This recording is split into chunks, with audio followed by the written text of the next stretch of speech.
আজ আমরা প্রবেশ করতে চলেছি পরম প্রেমময় শ্রী শ্রী ঠাকুরের সমাজ সন্দীপনা গ্রন্থের এমন কিছু অমূল্য বাণীর মধ্যে, যা শুধু পড়ার জন্য নয়, শুধু শোনার জন্য নয়, বরং জীবনকে নতুন করে ভাবার জন্য। আমরা প্রায়ই জীবনের সমস্যার জন্য পরিস্থিতিকে দোষ দিই, ভাগ্যকে দোষ দিই, অন্যকে দোষ দিই, কিন্তু কখনো কি নিজের চিন্তা, নিজের ব্যবহার, নিজের কর্মপদ্ধতির দিকে গভীরভাবে তাকিয়ে দেখি? দারিদ্র্য কোথা থেকে আসে? মানুষ কেন শক্তি হারায়? কেন উদ্যম নিভে যায়? কেন অন্যায়ের পথে গিয়ে জীবন অশান্ত হয়ে ওঠে? আর কেন কিছু মানুষ সীমিত সামর্থ্য নিয়েও উন্নতির শিখরে পৌঁছে যায়? এই প্রশ্নগুলোর উত্তরই যেন একে একে ফুটে উঠেছে পরম প্রেমময় শ্রী শ্রী ঠাকুরের এই ৬টি অমূল্য বাণীর মধ্যে। কোথাও তিনি সতর্ক করছেন অসৎ উপার্জনের বিপদ সম্পর্কে, কোথাও ব্যয়বাহুল্যের ক্ষতি সম্পর্কে, কোথাও কপটতার অন্ধকার উন্মোচন করছেন, কোথাও দুষ্ট সঙ্গের ভয়াবহ পরিণতির কথা বলছেন, আবার কোথাও মানুষের অন্তর্নিহিত শক্তিকে জাগিয়ে দিয়ে বলছেন, নাই, পারি না, হয় না, এই চিন্তার কারাগার ভেঙে বেরিয়ে এসো। বন্ধুগণ, এই বাণীগুলো শুধু নীতিকথা নয়, এগুলো জীবন গড়ার সূত্র, চরিত্র গঠনের মন্ত্র আর উন্নতির পথে এগিয়ে যাওয়ার দিক নির্দেশ।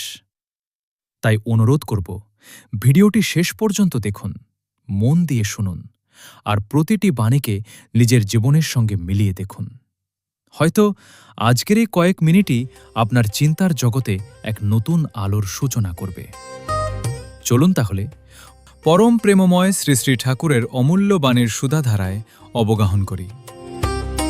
মানুষের জীবনে এমন কিছু শব্দ আছে যা অজান্তেই তার শক্তিকে কেড়ে নেয়, স্বপ্নকে ছোট করে দেয় আর সম্ভাবনার দরজাগুলো বন্ধ করে দেয়। সেই শব্দগুলো হলো নাই, পারি না, হয় না। পরম প্রেমময় শ্রী শ্রী ঠাকুর তাই আমাদের সতর্ক করে বলেছেন, নাই নাই করো না, পারি না, হয় না কথায় বাসা বেঁধে বসবাস করতে যেও না। ভাবুন তো, কতবার আমরা নিজেরাই নিজের পথ রুদ্ধ করে দিই। কাজ শুরু করার আগেই বলে বসি, আমার দ্বারা হবে না, আমার কাছে নেই, আমার সামর্থ্য কোথায়? আর ঠিক তখনই আমাদের অন্তরের শক্তি ক্ষয় হতে শুরু করে। শ্রী শ্রী ঠাকুর বলছেন, যদি নাই, পারি না, হয় না এই ৩টি ভাব তোমাকে পেয়ে বসে, তবে সেই নাই ভাব তোমাকে অশক্ত করে তুলবে, হতদরিদ্র করে তুলবে, এমনকি তোমার সম্ভাবনাকেও গ্রাস করবে। বন্ধুগণ, দারিদ্র্য শুধু অর্থের নয়, চিন্তারও দারিদ্র্য আছে, আত্মবিশ্বাসেরও দারিদ্র্য আছে, উদ্যমেরও দারিদ্র্য আছে। আর মানুষ যখন বারবার বলে আমি পারি না, তখন সে নিজের চারপাশে অদৃশ্য এক কারাগার তৈরি করে। কিন্তু পরম প্রেমময় শ্রী শ্রী ঠাকুর আমাদের আহ্বান জানাচ্ছেন, তাই বলি, যেমন চাও কর, আপ্রাণ উদ্যমে, হর মতনে পাবে কি পাবেই। তুমি যদি সত্যিই চাও, তুমি যদি প্রাণপণ চেষ্টা করো, তুমি যদি হাল না ছাড়ো, তবে পথ খুলবেই। কারণ যে চেষ্টা করে সে শেখে, যে শেখে সে এগোয়, আর যে এগোয় সাফল্য একদিন তার দুয়ারে আসবেই। ঠাকুরের ভাষায়, না করলে হয়ও না, পায়ও না। তাই আজ থেকেই নাই নয় বলুন আছে, পারি না নয় বলুন চেষ্টা করব, হয় না নয় বলুন হবেই। কারণ ঈশ্বর মানুষের মধ্যে সম্ভাবনা দিয়েছেন আর উদ্যম দিয়েছেন সেই সম্ভাবনাকে বাস্তব করার জন্য। মানুষের জীবনে সঙ্গের প্রভাব কত গভীর তা আমরা অনেক সময় উপলব্ধি করতে পারি না।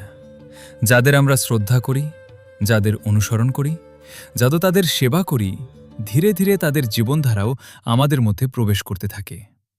তাই পরম প্রেমময় শ্রী শ্রী ঠাকুর এক গভীর সতর্কবাণী দিয়ে বলেছেন, দুষ্ট ভজনা বা সেবা দরিদ্রতাকে আমন্ত্রণ করে থাকে।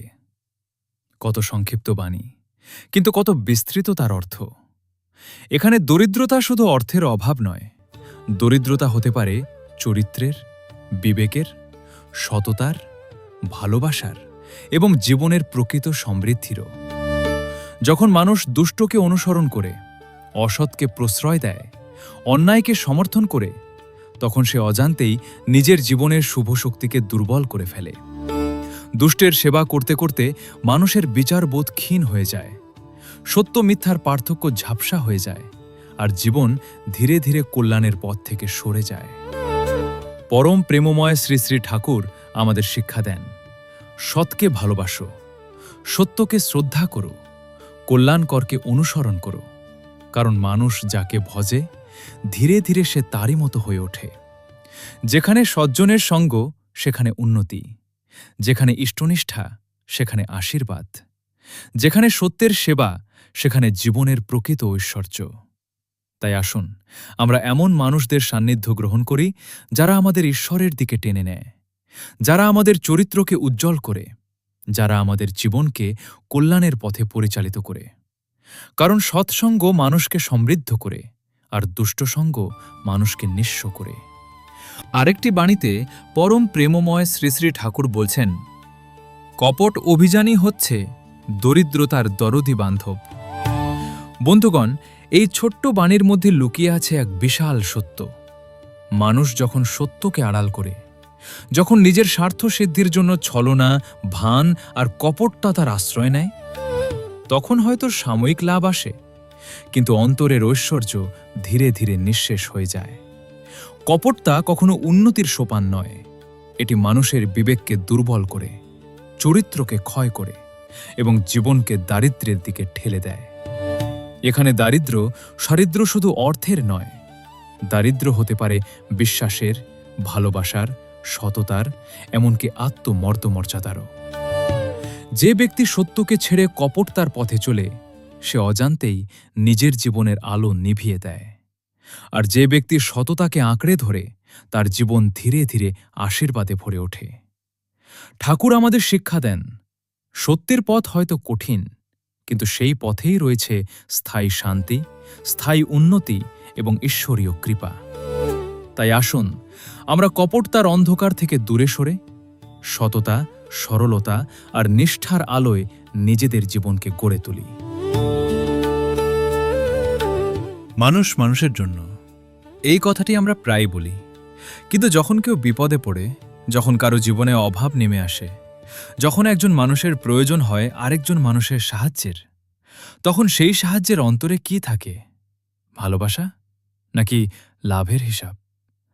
পরম প্রেমময় শ্রী শ্রী ঠাকুর এই প্রসঙ্গে অত্যন্ত কঠোর ও স্পষ্ট ভাষায় বলেছেন, সুদ নিতেও যেও না, সুদের লোভে কাউকে অর্থ সাহায্য করতে যেও না।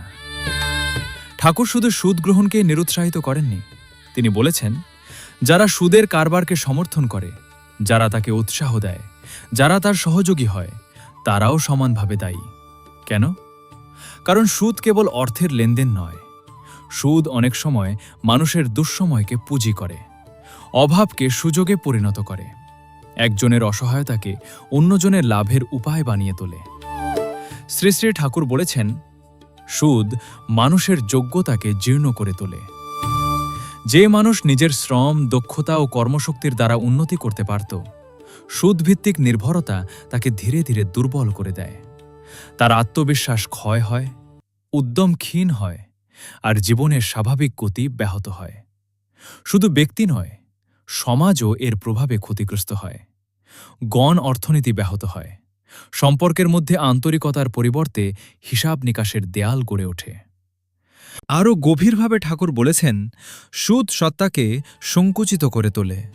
মানুষের হৃদয় যখন লাভের সংকীর্ণ স্বার্থে আবদ্ধ হয়ে যায়, তখন সে ধীরে ধীরে ঈশ্বর থেকে দূরে সরে যায়, মানবপ্রেম থেকে দূরে সরে যায়, কল্যাণবোধ থেকে দূরে সরে যায়। তাই ঠাকুরের আহ্বান, যদি কারো সাহায্য করার সামর্থ্য থাকে তবে সাহায্য করো, যতটুকু পারো, নিঃস্বার্থভাবে করো। মানুষকে দাঁড়াতে সাহায্য করো, ডুবন্তকে আরও ডুবিয়ে দিও না। আর যদি সেই মানুষ কৃতজ্ঞতাবশত স্বতঃস্ফূর্তভাবে কিছু দিতে চায়, যদি তা তার আনন্দের প্রকাশ হয়, তবে বিবেচনা করে গ্রহণ করা যেতে পারে, কিন্তু সুদের একটি দানাকেও স্পর্শ করো না। কি অপূর্ব মানবতাবোধ, কি অসাধারণ সমাজ দর্শন! পরম প্রেমময় শ্রী শ্রী ঠাকুর আমাদের শেখাচ্ছেন, মানুষকে ভালোবাসো, মানুষকে উত্থান দাও, মানুষের দুর্দশাকে লাভের উপায় বানিও না। যেখানে সহমর্মিতা আছে সেখানে ঈশ্বরের কৃপা আছে, যেখানে লোকহিত আছে সেখানেই লক্ষ্মীর প্রকৃত আবির্ভাব। আর সেই লোকহিতি লক্ষ্মী ঈশ্বরের অনুগ্রহ বহন করে জীবনকে করে তোলে সমৃদ্ধ, শান্ত ও কল্যাণময়।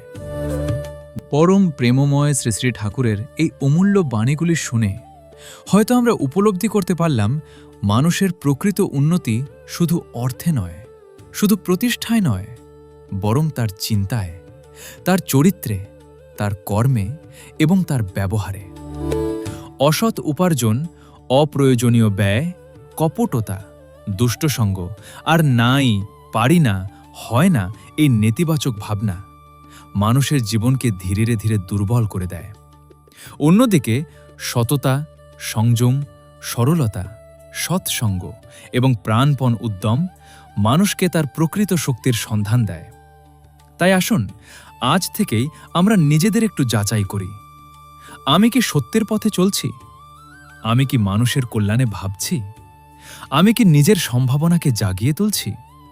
কারণ জীবন বদলায় না শুধু ইচ্ছায়, জীবন বদলায় সঠিক চিন্তা, সঠিক সিদ্ধান্ত আর সঠিক কর্মে। পরম প্রেমময় শ্রী শ্রী ঠাকুরের এই বাণীগুলি যদি আপনার হৃদয় স্পর্শ করে থাকে, তবে এই ভিডিওটি বেশি বেশি করে শেয়ার করুন, যাতে আরও অনেক মানুষ এই অমূল্য জীবন দর্শনের আলো লাভ করতে পারেন। ভিডিওটি ভালো লেগে থাকলে একটি লাইক দিন, আপনার মূল্যবান মতামত কমেন্টে জানাতে ভুলবেন না এবং সৎসঙ্গ বাংলা চ্যানেলটি সাবস্ক্রাইব করে পাশে থাকা বেল আইকনটি প্রেস করে রাখুন। পরম প্রেমময় শ্রী শ্রী ঠাকুরের শ্রীচরণে অসংখ্য প্রণাম জানিয়ে আজ এখানেই বিদায় নিচ্ছি।